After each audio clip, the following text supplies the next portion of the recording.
guys, nandyan ko dyan sa may PTX. Nagabang kami ng MRT para papuntang Baclaran. Ang tao. Nagantay ko. Maya-maya, nandyan na yung train. Doon kayo sa may bandang unahin sa pangalawang bundok. Ang babae po yan dyan. Nararawan na lang.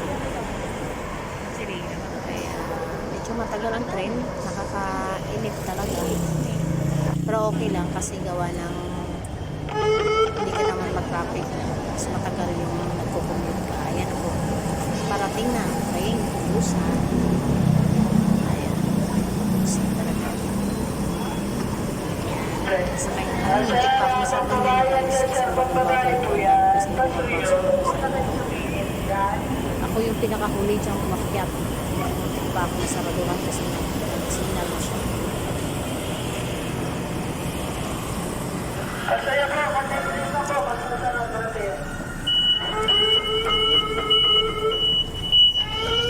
Yan guys, siksikan talaga kami kasi na ang daming tao talaga. Pero mga babae naman yan lahat. Yung mga lalaki nakabukod kasi doon sa kabilang bagon. Kami naman diyan sa kabilang bagon. Ayan. Video ako habang sumasakay. Tik pa ako mangud-ngud dyan kasi gawa ng pag magpreno. Halos matutumba ako. Ayan. Maaura pa ako dyan guys. Ayan. Ang dami talaga siksikan dyan. Pero hindi ganun siya kadami kasi ayan naman nandyan na kami dyan ako sa train yan, nasa taas kami, tapos yung mga sasakyan nasa baba, kaya isipan kong videohan. Pero ang ganda talaga tingnan, oh. Ganda ng tingnan ng view at kahit papaano nakakatanggal stress talaga. Ang ganda tingnan kasi nasa taas ka, tapos yung mga sasakyan nasa baba. Ayan, malapit na kami sa Baclaran yan guys. At nakakatuwa at nasa taas ka. Nakakita mo, tanaw mo lahat ng mga tanawin. Ayan. Mga sasakyan, kung nag-commute ka talagang traffic talaga abutin mo. Pero nasa train kami, ang bilis lang. Kaya iwas traffic talaga pag nasa train ka nakasakay. Pag naka-commute ka kasi, sumakay ka ng bus dyan, ay talagang abutan ka ng siyam-siyam. Ayan simbahan ng Baclaran Church. Tapos paliko na kami dyan. Malinis na ang Baclaran kasi gawa ng tapos na yung Pasko. Pag Pasko naman, ang dami dyang nagtitinda. Ang saya-saya tingnan. Ayan, ang ganda ng mga tanawin galing sa taas. At makita mo talaga yung simbahan, oh. Ang galing talaga na nakaisip nito. Nasa taas ang daanan. Yan ko ang kuha talaga yung view. At ang sarap tingnan. Ayan, di ba?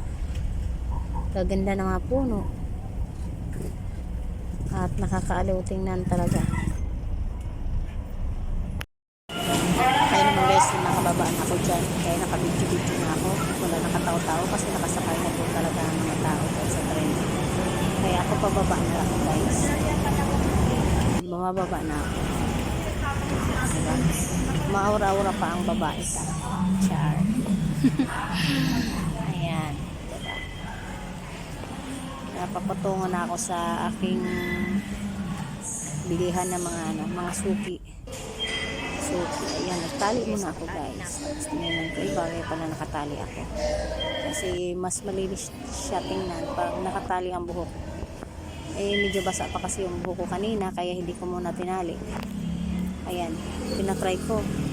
Sok-sok yung Nung unang sok-sok ko dyan siya guys. Ayaw pang pumasok kasi tinigilan ko kasi gusto kong makita nyo kung paano maglagay ng Ayan, inulit ko ulit dun sa kabila kasi ayaw nang tanggapin. Tapos bumalik ulit ako, tinanggap na. Ayan, kinain na guys. Okay na ba? Ikot na agad yung yan, yung mismong daanan. Yung sa may babae na set. Papasok pala yun. Tawa pa. Ewan ko pa. konti lang ang tao ngayon sa Baclaran. Nalingon pa ako dyan. Kasi talagang kabilang mo lang talaga ang kumain. So, baba na tayo guys. Ayan. Medyo maano na dito guys sa baba. Wala na masyadong nagtitinda. Ayan.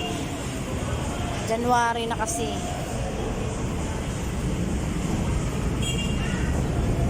Walang ulam. Parang pastil na lang kaya pagkain ko para mas tipid. 25 pesos lang. Yan, maluwag na yung Baclaran.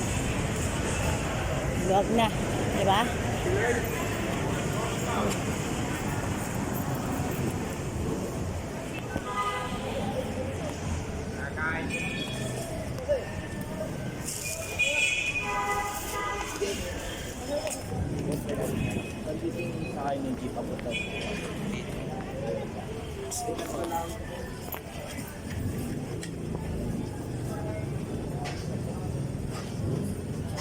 Magkano rice nyo, te? Magkano rice nyo? 10. Tapos yung ulam nyo? Alam pa na.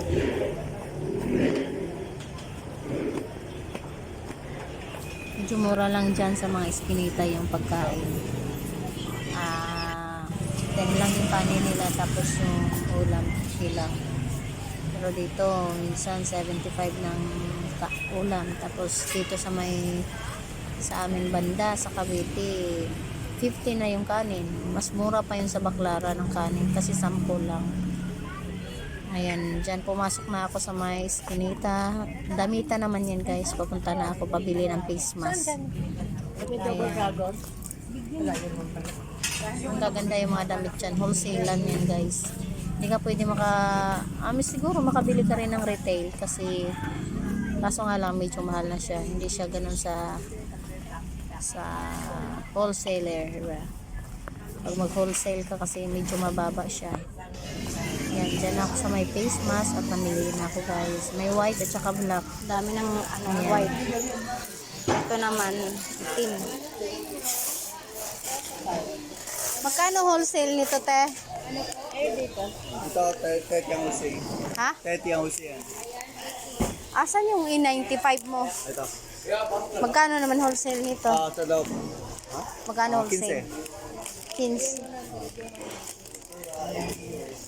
Apat kulay, black, white, gray, at aster. 4 lang kulay. Okay. Kukuha ko. Mga tissue.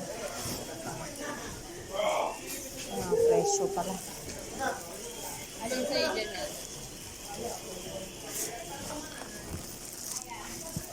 Ayun, 100. Hindi ba to 90? Ba't nung unang bili ko 90? Dito na ako sa kabilang Eskinita guys. Pumasok na naman ako sa sa mga mall na yan. Wholesale na ng damit yan. Ayan, kalakad-lakad na. Nung unang punta ko dyan guys, naligaw talaga ako. Hello, vlogger. Buti nakabalik agad ako kasi di ko matandaan kung saan ako lumusot eh. Nakakalito kasi ang daming lusutan. Ayan, may nakasalubong pa akong lalaki dyan. Binati pa ako. Sabi ba sa akin, hello vlogger.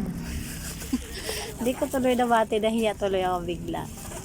Kasi hindi pa naman ganun kalaki yung... Hindi pa naman ako ganun karaming subscriber. Kaya... Busy ah.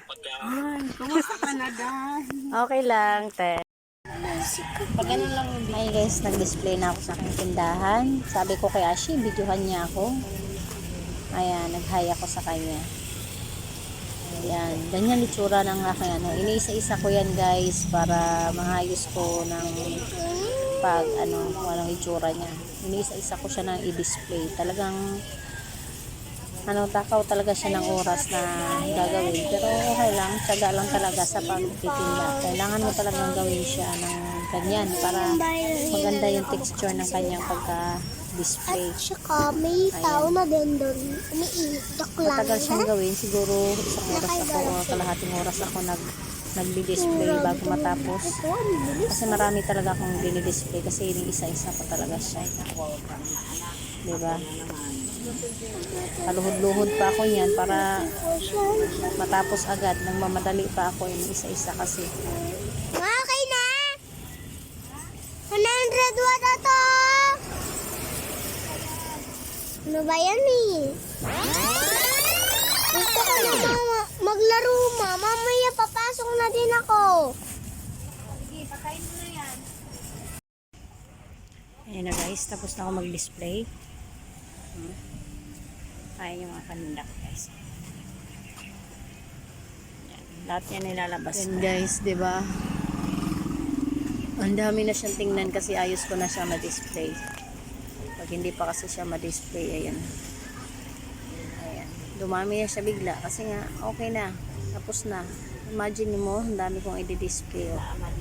Iniisa-isa ko yan. Yung mga okay ko naman guys, ay 10 lang yan. Binubuhat ko yun isa-isa sa sa karton. Naka-karton naman yan. 4 na karton yan. Yan okay. Pero gagawin ko din yung basahan kasi pipilian ko yung mga lustrid na yun yung gawin kong basahan para ma-ebenta ko din. Kasi yung iba dyan hindi na kasi pwede. Kaya ebenta ko siya. Kaya mas okay yung ganyan. Pag gusto ko lang gawin, hindi gagawin ko. Pag hindi.